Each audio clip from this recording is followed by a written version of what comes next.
Saint of the Day, September 23, Saint Padre Pio. On September 23, the Church celebrates the feast of Saint Padre Pio, one of the most beloved saints of the 20th century.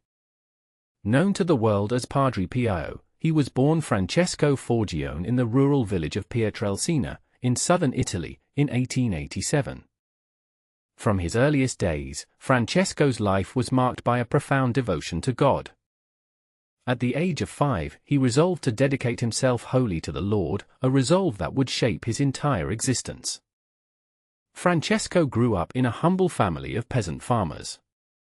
Though materially poor, his family was rich in faith.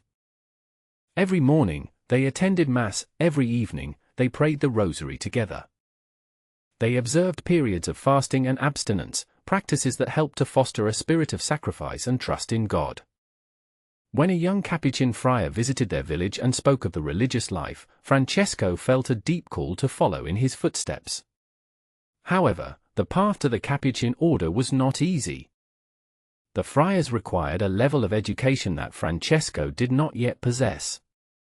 In an act of loving sacrifice, his father emigrated to the United States to earn the money needed for Francesco's schooling. Thanks to this support, Francesco was able to enter the novitiate of the Capuchin friars at Morcone in 1903, taking the name Pio in honor of Pope St. Pius I. He professed his final vows in 1907, and after years of diligent study and prayer, he was ordained a priest in 1910. Padre Pio's priesthood was lived out in simplicity, obedience, and profound suffering. Shortly after his ordination, his fragile health forced him to return to his family home for extended periods. In 1916, he was assigned to the remote friary of Our Lady of Grace in San Giovanni Rotondo, nestled in the Gorgonno Mountains. It was here that he would spend the remainder of his life, ministering to the faithful and becoming a spiritual father to thousands. During the First World War, Padre Pio was briefly drafted into military service, but his ill health led to a series of discharges until he was ultimately deemed unfit for duty. After returning to San Giovanni Rotondo, extraordinary spiritual phenomena began to surround him.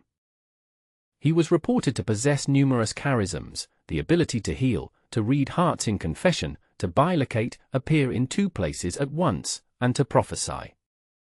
He was also said to experience ecstasies, levitation, and the gift of tongues. But perhaps most notable were the wounds that appeared on his body, the stigmata, the visible marks of Christ's passion.